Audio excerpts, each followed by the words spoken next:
اپنے چینل پر آپ کو ویلکم کہتے ہیں۔ روزانہ نئی کہانی سننے کے لیے اس چینل کو سبسکرائب کر لیجئے۔ شکریہ۔ میری پھپھو اور امی کی آپس میں کبھی نہیں بنی تھی۔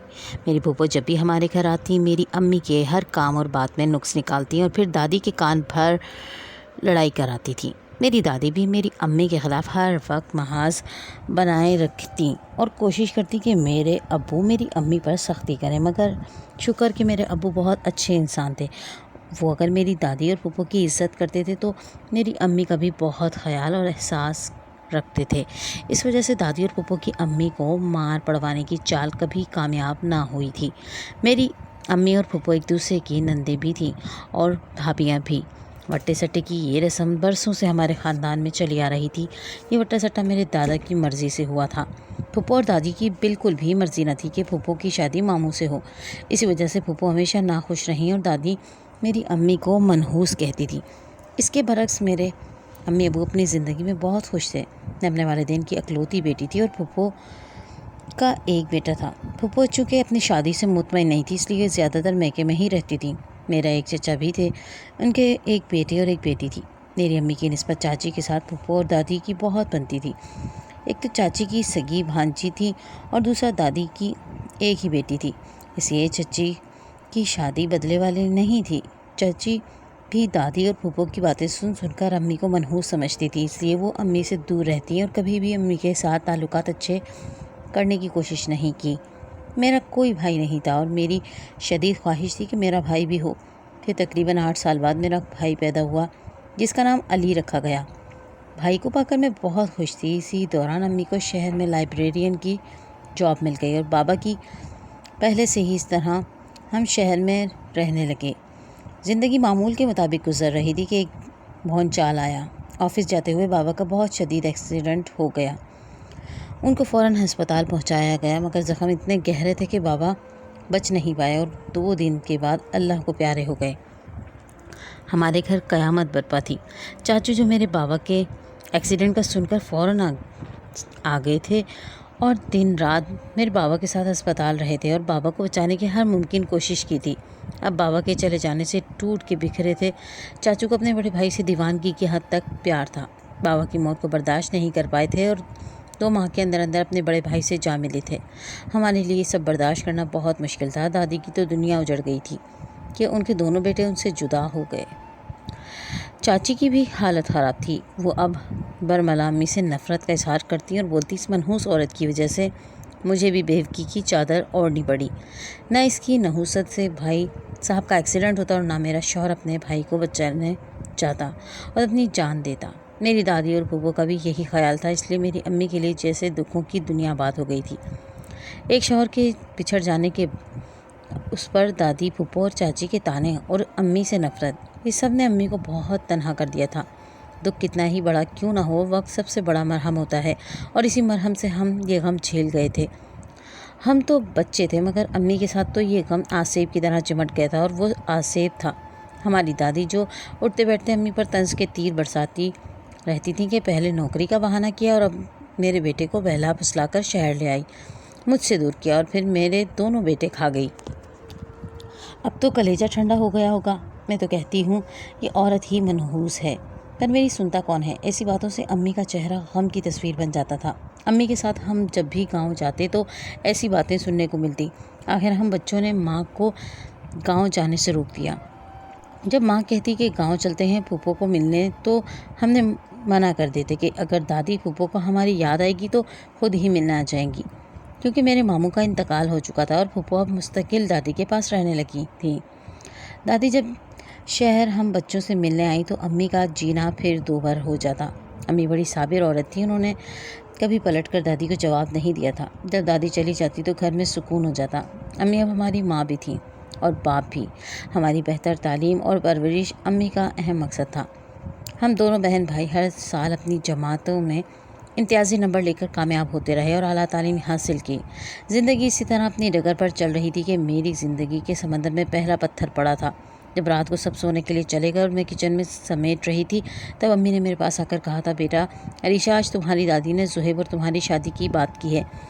کیونکہ میرا اور علی کا رشتہ بچپن میں ہی چاچو کے بچوں سے طے ہو گیا تھا، اور چونکہ ہمارے خاندان میں لازمی وٹر سٹا ہوتا تھا اور ایک بار کا کیا رشتہ پتھر پہ لکیر ہوتا تھا، اس لیے یہ شادی تو لازمی ہونی تھی، چاہے چاچی ہم سے جتنی نفرت کرتی۔ تمہیں تو اس رشتے پر کوئی اعتراض نہیں ہے نا؟ امی میری طرف دیکھنے لگیں۔ وہ شاید سب حالات کی وجہ سے پریشان ہوئی تھیں کہ کہیں بچوں کے ساتھ زیادتی نہ ہو، مگر میں اپنی ماں کو خاندان کی روایت کے خلاف لے جا کر مزید پریشان نہیں کرنا چاہتی تھی، اس لیے بولی، امی جو آپ مناسب سمجھیں، مجھے آپ کا ہر فیصلہ منظور ہے۔ میں نے سر جھکاتے ہوئے کہا۔ امی نے میری پیشانی چومی اور چلی گئیں، اور میں نے زہیب کے بارے میں سوچنے لگی۔ وہ میرے چاچو کا دوسرا عکس تھے، شکل و صورت اور عادات و اطوار سب چاچو پر پڑے تھے۔ پھر ایک بہار بڑی شام میں دادی اور پھپھو آئیں اور مجھے زہیب کے نام کی انگوٹھی پہنا گئی تھی۔ چونکہ چاچی کو ہم سے بہت چڑ تھی، اس لیے وہ نہیں آئی تھی، اور ساتھ ہی علی اور چاچی کی چھوٹی بیٹی فارا کی بات بھی پکی ہو گئی تھی، جبکہ چاچی کی بڑی بیٹی ہیرا کی شادی پھپھو کے بیٹے شامیر سے طے ہو گئی تھی۔ یہ کوئی نئی بات نہیں تھی، ہمارے خاندان میں وٹے سٹے کا یہ رواج برسوں سے تھا۔ زہیب اور شامیر جو ہی برسر روزگار ہوئے، میری شادی زہیب سے اور ہیرا کی شامیر سے ہو گئی۔ زہیب بہت ہی پیار کرنے والے اور عزت کرنے والے شوہر تھے، اور انہوں نے اپنی بے پناہ اپنائیت سے میری زندگی کو جنت بنا دی تھی۔ چاچی کی نفرت اور پھپھو اور دادی کے طنز سے میرا دل زخمی ہوتا تو زہیب کی اپنائیت اور توجہ سے میرے دل پر لگے زخم بھر جاتے۔ اس طرح میری زندگی بہت اچھی گزر رہی تھی، اور یہ زہیب کی چاہت تھی کہ میرے دل میں چاچی، پھپھو اور دادی کے لیے کوئی بری بات نہ رہتی تھی، اور میں دل سے ان کی خدمت اور عزت کرتی تھی، اور دل و جان سے سب کے کام بھی کرتی تھی، لیکن پھر بھی میں ان کے دل میں جگہ نہ بنا سکی۔ 4 سال اسی طرح گزر گئے۔ اس دوران میری کوئی اولاد نہیں ہوئی تھی، جبکہ ہیرا 2 بیٹوں کی ماں بن چکی تھی۔ پہلے تو چاچی دبے لفظوں میں طعنے دیتی تھی، مگر اب تو انہوں نے صاف صاف کہنا شروع کر دیا تھا کہ مجھ سے لکھ لو، یہ ماں نہیں بنے گی۔ 5واں سال بھی اسی طرح گزر گیا، اور کوئی امید نہ بنی، اور پھر علی کی نوکری لگی، اور پھر علی اور فارا کی شادی کی تاریخ بھی طے ہو گئی، اور گھر میں شادی کے ہنگامے شروع ہو گئے، اور میں بھی کبھی اپنے گھر اور کبھی اپنی امی کے گھر رہنے لگی۔ بھائیوں کی شادی کا بہنوں کو بہت ارمان ہوتا ہے، میری خوشی کا کوئی ٹھکانہ نہ تھا۔ میں اپنے اکلوتے بھائی کی شادی کے لیے ارمان لیے شادی کی تیاریوں میں لگی تھی، اور پھر وہ مبارک دن بھی آ گیا جب فارا ہمارے گھر میں میرے شہزادے بھائی کی دلہن بن کے ہمارے آنگن میں آئی، اور وہ دونوں خوش و خرم زندگی گزارنے لگے۔ امی بھی بہت خوش تھیں، فارا بہت اچھی طبیعت کی مالک تھی، دن گزرتے پتہ ہی نہیں چلا، اور جب امی کی دادی بننے کی خبر ہمارے گھر پہنچی تو چاچی نے طنز کرتے ہوئے کہا کہ میں تو یہ حسرت قبر میں لے کر جاؤں گی کہ اپنے پوتے پوتیاں دیکھوں، اور میں آنسو بہا کر رہ گئی۔ بھلا میرے بس میں کیا تھا، سب میرے مالک کا اختیار تھا۔ ایک دن دادی نے مجھے بلایا اور کہا، دیکھو بیٹا، اگر تم اولاد نہیں چاہتی تو مجھے کہہ دو، میں تمہاری ساس کو سمجھا دوں گی۔ دادی کے اس طرح پوچھنے پر تو میں حیران ہی ہو گئی۔ دادی، آپ ایسا سوچتی ہیں میرے بارے میں؟ میں نے بے یقینی سے دادی کو دیکھا۔ ہاں، کیونکہ تمہاری ماں بہت چالاک ہے اور ہمیں خوش نہیں دیکھ سکتی۔ میں اپنے کمرے میں بھاگ آئی اور رونے لگی اور خدا کے حضور گڑ گڑانے لگی۔ کچھ ماہ بعد فارا نے ایک خوبصورت سے بیٹے کو جنم دیا۔ ہماری خوشیوں کا کوئی ٹھکانہ نہ تھا۔ بچے کا نام فائق رکھا گیا، خوب مٹھائیاں بانٹی گئیں، اور امی میرے گھر بھی مٹھائی لے کر آئی تھی۔ جب وہ جانے لگی تو چاچی نے کہا، اب میرے بیٹے زہیب کی بھی اولاد ہو جانی چاہیے، سمجھا دو اپنی بیٹی کو اور خود بھی سمجھ لو۔ اس بات پر امی بولی، یہ میرے اور میری بیٹی کے بس میں نہیں ہے، اور کیا میں نہیں چاہتی کہ عریشہ ماں بنے؟ امی کی بات پر دادی بولی کہ تیری چالاکیاں تو میں اچھی طرح جانتی ہوں، پہلے تو نے میرے بیٹے مجھ سے چھین لیے، پھر مجھے پوتے پوتیوں کی شکل دیکھنے کو ترسایا، اور اب میری بہو کو بھی بیٹے کی اولاد دیکھنے سے ترسا رہی ہو۔ یہ خدا کی طرف سے کوئی آزمائش ہے، میری بیٹی کی نیت میں کوئی کھوٹ نہیں ہے، امی نے دکھ سے کہا، اور غمزدہ سی واپس لوٹ گئیں۔ اب چاچی اور دادی اٹھتے بیٹھتے مجھے طعنے دینے لگی کہ تم بانجھ ہو اور اپنی ماں کی طرح منحوس بھی، اور میں سوائے رونے اور اپنے رب کے حضور گڑگڑانے کے اور کچھ نہیں کر سکتی تھی۔ چاچی اور دادی دونوں ہی سوتیلوں جیسا سلوک کرتی تھی میرے ساتھ۔ شامیر بھائی کی دوسرے شہر نوکری لگ گئی تھی، اس لیے وہ پھپھو اور ہیرا کو اپنے ساتھ لے گئے۔ اس طرح میں پھپھو کے طعنوں سے بچ گئی تھی۔ میں دن رات ایک کر دیتی دادی اور چاچی کی خدمت میں، مگر میں ان کو بالکل نہ بھاتی۔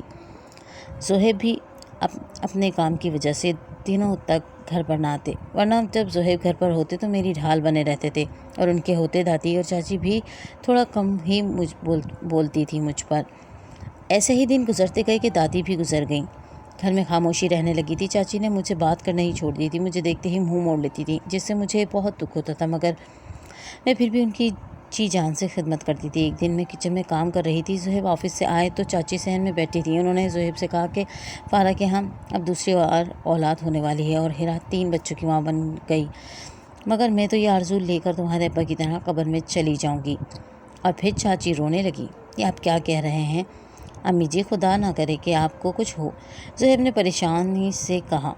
تو اور کیا کہوں میں، تم میرے بیٹے تھوڑی ہو جو تمہیں میری محرومی کا احساس ہو، چاچی نے روتے ہوئے کہا۔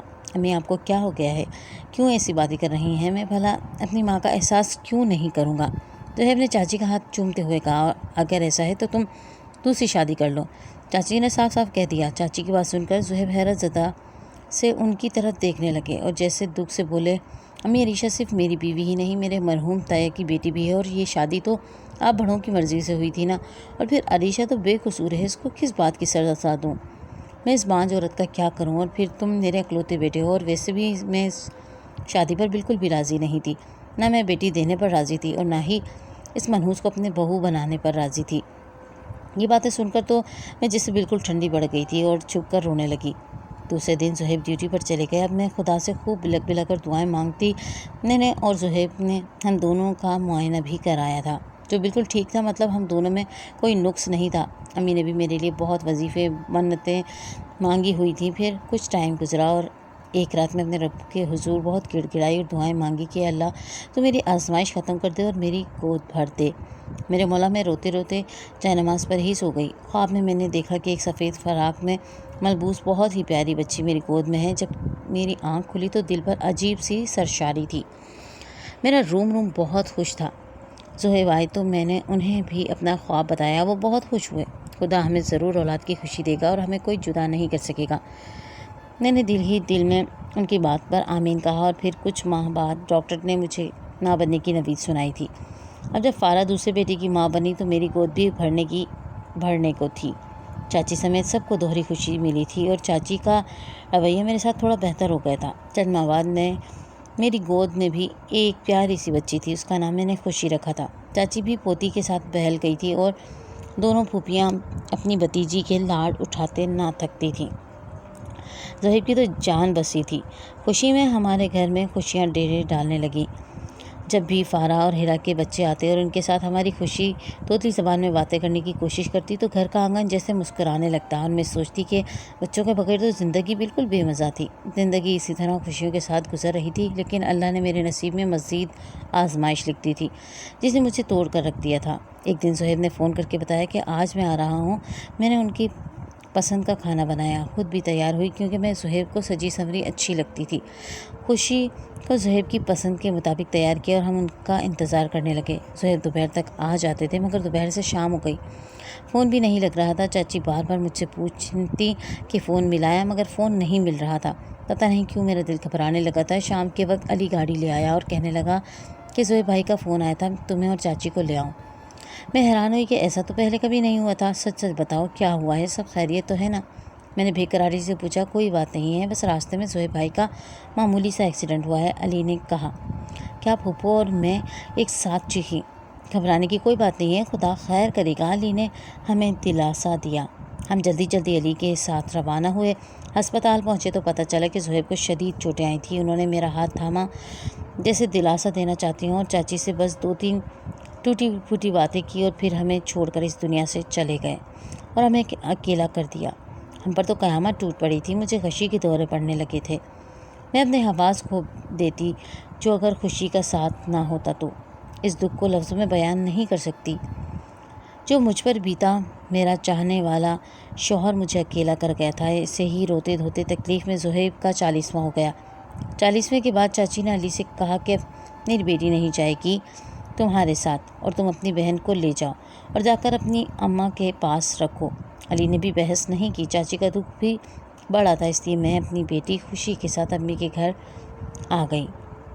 علی اپنے سسرال میں رہنے لگا اور ہر ہفتے آتا تھا، مگر پھر اس کی آمد کا وقفہ بڑھ گیا اور وہ مہینے بعد آنے لگا۔ امی نے کبھی کوئی شکایت نہیں کی اور ہمیں بھی صبر کرنے کی تلقین کرتی رہیں۔ شاہ میر بھائی اپنی بیوی اور پھپھو کے ساتھ بیرون ملک چلے گئے تھے۔ گھر میں خوشی کی وجہ سے رونق لگی رہتی تھی، وہی تو میری جینے کی وجہ بنی ہوئی تھی۔ اور پھر علی بھی جب گھر آتا تو اپنے بڑے بیٹے فائق کو لے کر آتا اور کچھ دن ہمارے پاس ضرور لگاتا۔ اب کچھ ٹائم سے چاچی بھی کبھی کبھار خوشی سے ملنے ہمارے گھر آنے لگی تھیں اور چند دن رہتی تھی۔ ہم خوش تھے کہ شاید چاچی کو بھی قرار آ گیا ہے اور جلد ہی چاچی مجھے اور خوشی کو اپنے ساتھ لے جائیں گی اور پھر علی اور فارا بھی امی کے پاس آ جائیں گے۔ چاچی خوشی کے ساتھ کھیلتی رہتی اور خوشی کی معصوم باتوں سے خوش ہوتی تو میری روح تک سرشار ہو جاتی۔ پھر ایک بار جب چاچی ملنے آئی ہوئی تھی تو انہوں نے مجھ سے کہا کہ مجھے بازار سے کچھ چیزیں لینی ہیں، گھنٹے 2 گھنٹے میں واپس آ جاؤں گی، تمہارے لیے کیا لاؤں چندا؟ انہوں نے گڑیا سے کھیلتی خوشی سے پوچھا۔ میرے لیے ایک گڑیا لانی ہے، خوشی نے طوطی زبان میں فرمائش کی۔ ایسا کرو تم بھی میرے ساتھ چلو، میں تمہیں ایک خوبصورت فراک بھی دلا دوں گی اور گڑیا بھی تم خود پسند کر کے لے لینا، چاچی نے کہا۔ تو میں بولی نہیں چاچی، یہ آپ کو تنگ کرے گی۔ ارے نہیں، اولاد کا تنگ کرنا بھی اچھا لگتا ہے، انہوں نے دلاس سے کہا تو میں خاموش ہو گئی۔ چلو جلدی سے اسے تیار کرو، قریب ہی تو جانا ہے۔ چاچی کوئی غیر تو نہیں تھی جو مجھے اعتراض ہوتا، وہ خوشی کی دادی تھی۔ میں نے خوشی کو نیا فراک پہنا کر تیار کیا، وہ گڑیا کی طرح پیاری لگ رہی تھی۔ میں نے نظروں ہی نظروں میں اس کی بلائیں لی اور وہ ہنستی ہوئی اپنی دادی کے ساتھ چلی گئی۔ میں جلدی جلدی کام نپٹانے لگی اور کھانا بنانے کے بعد میں امی کے پاس بستر پر لیٹ کر آرام کرنے لگی۔ کچھ دیر بعد میں نے امی سے پوچھا کہ آپ کو کھانا نکال دوں، تو امی نے مجھے منع کیا کہ خوشی آ جائے پھر مل کر کھانا کھائیں گے۔ کافی ٹائم اس طرح گزر گیا لیکن چاچی نہیں آئی، حتیٰ کہ شام ہونے کو تھی مگر چاچی کا کوئی اتا پتہ نہ تھا۔ اب تو ہمیں فکر ہونے لگی تھی، شہر کے حالات کا بھی پتہ نہیں تھا کب کیا ہو جائے۔ جب اندھیرا چھانے لگا تو میں نے رونا دھونا شروع کر دیا۔ امی نے فون کر کے سب جگہ معلوم کیا، وہ کسی عزیز کے گھر میں نہیں تھی۔ ویسے بھی ہمارے کون سے عزیز تھے زیادہ، فارا اور چاچی دونوں کے فون آف جا رہے تھے، جبکہ ہیرا بھی میری طرح لا علم تھی۔ میں بے تحاشا رو رہی تھی۔ امی مجھے سمجھاتے ہوئے کہنے لگی خدا کو یاد کرو اور دعا کرو کہ وہ خیریت سے ہوں۔ اب مغرب کا وقت بھی گزر گیا تھا اور عشاء کی اذان ہو رہی تھی۔ ہم نے نماز پڑھی، روتے گڑگڑاتے سوتے جاگتے رات کٹی۔ صبح پہلی بس سے گاؤں بھاگے، دوپہر کے وقت وہاں پہنچے تو گھر کو تالا دے کر میں تو وہیں گر پڑی۔ سب رشتہ دار پڑوسی جمع ہو گئے، امی نے مجھے سنبھالا، ہوش آنے کے بعد روتے ہوئے میری آواز بیٹھ گئی۔ گاؤں میں سب چاچی کی اس حرکت پر حیران تھے اور خیر کی دعائیں مانگ رہے تھے۔ وہیں ہمیں یہ پتہ چلا کہ علی کا تبادلہ دوسرے شہر میں ہو گیا تھا اور وہ اپنے بیٹے فائق کو ساتھ لے کر گیا تھا، کیونکہ ہمارا علی سے بھی رابطہ نہیں ہو رہا تھا۔ خدا کر کے علی کا فون ملا تو یہ جان کر حیرت کا جھٹکا لگا کہ اس کا تبادلہ ہوا ہی نہیں تھا، بلکہ فائق کے ساتھ ایک دوست کی شادی میں کسی گاؤں گیا تھا۔ وہاں نیٹ ورک کا مسئلہ تھا، اس لیے اس کا فون نہیں لگ رہا تھا۔ اس نے سب احوال سننے کے بعد کہا کہ میں فوراً نکلتا ہوں، مجھ پر تو بے ہوشی کے دورے پڑنے لگے تھے۔ امی مجھے کرائے کی گاڑی میں گاؤں سے واپس گھر لے آئی تھی۔ مجھے ہسپتال میں داخل کر دیا گیا۔ مجھے جب بھی ہوش آتا خوشی خوشی پکارتی اور پھر بے ہوش ہو جاتی۔ 20 دنوں بعد میری طبیعت کچھ سنبھلی اور ڈسچارج ہو کر میں گھر آ گئی۔ علی نے چھٹی لی ہوئی تھی، وہ اور میری امی دونوں میرا بہت خیال رکھ رہی تھیں۔ امی میری وجہ سے بہت ضعیف اور کمزور ہو گئی تھیں۔ اخبار، ٹی وی اور ریڈیو، علی نے ہر جگہ اشتہار دے دیے لیکن چاچی اور فارا کا کوئی پتہ نہ چلا۔ علی کو تو اس بات کی حیرت تھی کہ فارا نے بھی اسے کچھ نہیں بتایا تھا اور خود بھی 7 سالہ فائق کو چھوڑ گئی تھی اور علی کو بھی چھوٹے بیٹے شائق سے دور کر دیا تھا۔ کیا اسے اپنے بیٹے کی یاد نہیں ستاتی تھی؟ ہمارے پاس ان سوالوں کا کوئی جواب نہ تھا، سوال سوائے آہیں بڑھنے اور رونے کے۔ علی کو بھی اپنے بیٹے کی بہت یاد آتی تھی اور بہت فکر ہوتی، مگر میری وجہ سے خود کو سنبھالا ہوا تھا۔ اب علی کو فارا سے شدید نفرت ہو گئی تھی کہ اپنی ماں کے ساتھ مل کر اس نے اپنا گھر بھی خراب کر دیا تھا۔ وقت کسی کے لیے نہیں ٹھہرتا، سو میرے دن بھی گزرنے لگے۔ علی نے فائق مجھے سونپتے ہوئے کہا کہ اسے خوشی کی جگہ لے لو، تمہاری ممتا کو کچھ نہ کچھ تسلی ہو جائے گی، اور میں بس چپ چاپ خالی نظروں سے اسے دیکھتی رہ گئی۔ زندگی اپنی ڈگر پر چلنے لگی۔ میں اور فائق گھر میں ہوتے وہ بہت سعادت مند بچہ تھا، کبھی تنگ نہیں کرتا تھا، بلکہ اگر میں چپ چاپ بیٹھی ہوتی تو میرا سر دبا دیا کرتا، میرے آس پاس ہی رہتا، میرے پاس ہی سوتا۔ اسی وجہ سے میرا دھیان اس کی طرف ہونے لگا، میری ممتا اس کی طرف متوجہ ہونے لگی۔ وہ مجھ سے باتیں کرتا، میرے چھوٹے موٹے کام کرتا تھا، مجھے اس پر بہت پیار آتا۔ کہ یہ بھی تو اپنی ماں سے دور ہے، یہ بھی تو میرے جیسا ہی ہے، بلکہ یہ تو ابھی چھوٹا ہے، وہ میرے سامنے کبھی اپنی ماں کو یاد نہیں کرتا تھا، بہت حساس بچہ تھا۔ اور پھر ہم دونوں واقعی ماں بیٹے بن گئے۔ خوشی کی یاد ایک پھانس کی صورت دل میں پھنسی تھی۔ جب اس کی یاد آتی دل سے دعا نکلتی، خدا اسے خوش اور سلامت رکھے۔ میری امی بھی اب میرا غم لیے اس دنیا سے جا چکی تھی۔ اسی دوران میں نے بھی ایک کالج میں لیکچرار کی جاب کر لی۔ فائق کو بھی پاس کے اسکول میں داخل کرا دیا تھا۔ علی ملک سے باہر چلا گیا اور وہیں اس نے ایک پاکستانی فیملی میں شادی کر لی۔ 2 سال بعد جب علی آیا تو بہت خوش تھا۔ اس کی دوسری بیوی بہت اچھی تھی۔ وہ 10 دن رہ کر واپس چلے گئے۔ وقت گزرتا رہا، فائق اب بڑا ہو گیا تھا اور کالج میں داخلہ لینا تھا، تو میں نے بھی وہ شہر چھوڑا اور بڑے شہر میں اپنے بیٹے کے ساتھ چلے گئی اور وہیں ایک جگہ نوکری بھی کرنے لگی۔ وقت گزرتا چلا گیا۔ فائق اب یونیورسٹی میں پڑھتا تھا۔ وہ میرا بہت خیال رکھتا تھا۔ وہ ہاسٹل میں رہتا تھا اور بہت فرما بردار بیٹا تھا۔ وہی تو میری زندگی کا حاصل تھا۔ خوشی تو اب دکھی یاد بن کر رہ گئی تھی۔ کئی دنوں سے میں نوٹ کر رہی تھی کہ فائق کے چہرے پر ہر وقت مسکراہٹ جگمگاتی رہتی تھی۔ میں نے وجہ پوچھی تو مسکرا کر بولا ہے کوئی جس سے مل کر مجھے زندگی بہت اچھے لگنے لگی ہے، ملواؤں گا کبھی آپ کو اس سے۔ اس کی بات اور بہت چہرے کی پھوٹتی خوشی سے مجھے بہت سکون ملا تھا۔ میں نے دل ہی دل میں اس خوشی کو سلامت رہنے کی دعا کی۔ اب وہ اکثر اپنی دوست کی باتیں بڑے شوق سے بتاتا۔ اس کا نام پریشے تھا۔ وہ اسے اپنی دوست کی شادی میں ملی تھی اور فائق اسے دیکھتے ہی دل ہار بیٹھا تھا۔ پریشے اپنی ماں کی اکلوتی بیٹی تھی اور ایک ہی بھائی تھا۔ فائق نے اس کے بارے میں مجھے بتاتے ہوئے کہا تھا۔ باپ کا پوچھنے پر فائق نے کہا کہ نہ پریشے نے کبھی کوئی ذکر کیا اور نہ ہی میں نے پوچھا، تو میں بھی خاموش ہو گئی۔ دن اسی طرح گزرتے رہے اور پھر ایک اتوار میرے اصرار پر فائق نے پریشے کو شام کی چائے پر بلایا۔ میں بے صبری سے اس کا انتظار کر رہی تھی اور پھر پریشے آ گئی۔ فائق نے اسے میرا تعارف کرایا اور وہ گرم جوشی سے ملی تھی۔ پھر ہم نے مل کر چائے پی، لیکن میری نظریں تو اس کے چہرے سے ہٹ ہی نہیں رہی تھی۔ مجھے ایک عجیب سی کشش اس میں محسوس ہو رہی تھی۔ اس کے جانے کے بعد میں بہت بے چین رہی۔ ماما پریشے کیسی لگی آپ کو؟ فائق نے مجھ سے پوچھا۔ بہت ہی حسین اور پیاری بچی ہے، مجھے بہت پسند آئی۔ میری بات پر فائق بہت خوش ہوا تھا۔ پھر ایک روز میری طبیعت بہت خراب ہو گئی تو مجھے ہسپتال جانا پڑا۔ جب کبھی مجھے خوشی بے تحاشا یاد آتی تو مجھے پھر سے دوڑے پڑتے تھے۔ جب میری طبیعت ٹھیک نہیں ہوتی تھی تو فائق بھی چھٹی کر لیتا تھا اور سارا دن میری خدمت کر کے میرا دل بہلانے میں لگا رہتا۔ لطیفے سنا کر مجھے ہنسانے کی کوشش کرتا تھا۔ پریشی کو جب میری طبیعت کا پتہ چلا تو وہ اپنی امی کے ساتھ مجھے پوچھنے کے لیے آئی تھی۔ فائق ان کو میرے کمرے تک لا کر خود بازار ان کے لیے مہمان نوازی کا سامان لینے چلا گیا۔ میں نے ان کو اندر چلے آنے کا بولا اور خود ٹیک لگا کر بیٹھنے لگی، مگر اندر آتی عورت کو دیکھ کر میں حرکت کرنا بھول گئی۔ میں بھلا اس کو کیسے بھول سکتی تھی؟ 20 سال کی دھول پڑنے کے باوجود میں نے فارا کو پہچان لیا تھا اور وہ بھی مجھے دیکھتے ہی حیران رہ گئی۔ پھر دوڑ کر مجھ سے لپٹ گئی تھی اور رونے لگی تھی۔ وہ مجھے چوم رہی تھی۔ پریشے حیران و پریشان تھی۔ اسی دوران فائق بھی آ گیا تھا۔ میں نے جھٹکے سے خود کو فارا سے چھڑایا۔ مجھے بہت شدید غصہ آ رہا تھا، شاید میں گرنے لگی تھی۔ فائق نے مجھے تھام کر صوفے پر بٹھایا۔ میری سرد مہری کو فارا نے بھی محسوس کر لیا تھا اور اب وہ خاموشی سے پیچھے ہو کر سسک رہی تھی، لیکن میرا ذہن تو سائیں کر رہا تھا۔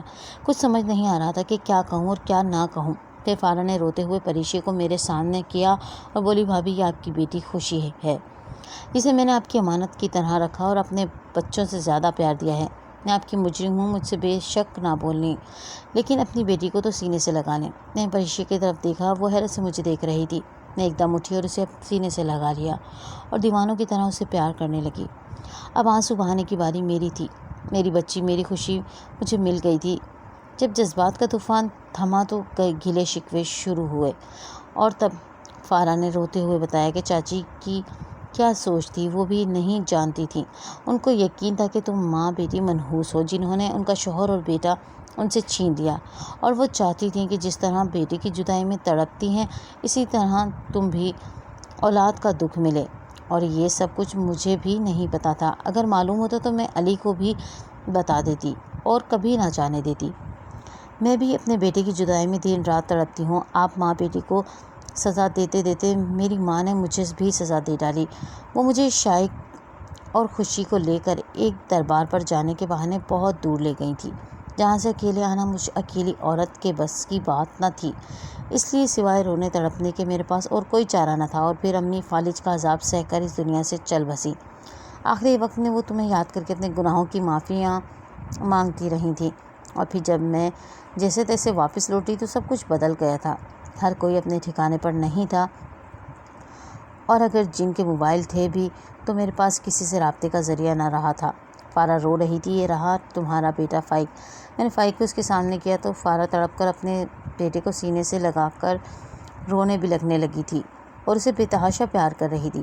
آج میرے گھر میں خوشی کا سما تھا، میرے بیٹے کی شادی ہو رہی تھی۔ آج میں بہت خوش ہوں۔ میری پیاسی ممتا سیراب ہونے جا رہی تھی۔ میرے گھر میں میری اپنی سگی بیٹی بہو کی صورت میں آنے والی تھی۔ پچھلے 20 برسوں میں پل پل میں روئی تھی، جانے کتنی راتیں میں نے تڑپ تڑپ کر گزاری تھیں۔ کرب کا ایک طوفان میں نے جھیلا تھا اور کتنی ہی بار گھبرا کر موت کو گلے لگانے کی کوشش کی تھی۔ فارا بھی اب شائق کے ساتھ ہمارے پاس کے گھر میں رہنے لگی تھی۔ فائق اس سے روز ملنے جاتا تھا۔ علی کے بارے میں فارا کوئی بات نہ کر سکی۔ وہ شرمندہ تھی، مگر اب ان کے درمیان بہت فاصلے آ چکے تھے کہ چاہ کر بھی ان کو مٹایا نہیں جا سکتا تھا۔ آج بھی اکثر سوچتی ہوں کہ آخر چاچی نے میرے ساتھ ایسا کیوں کیا۔ میں تو ان کی بہو تھی، لیکن مجھے اذیت دینے کے لیے انہوں نے اپنی سگی بیٹی کو بھی کہیں کا نہیں چھوڑا تھا، جو شوہر کے ہوتے ہوئے بھی بیوگی کی زندگی جیتی رہی تھیں۔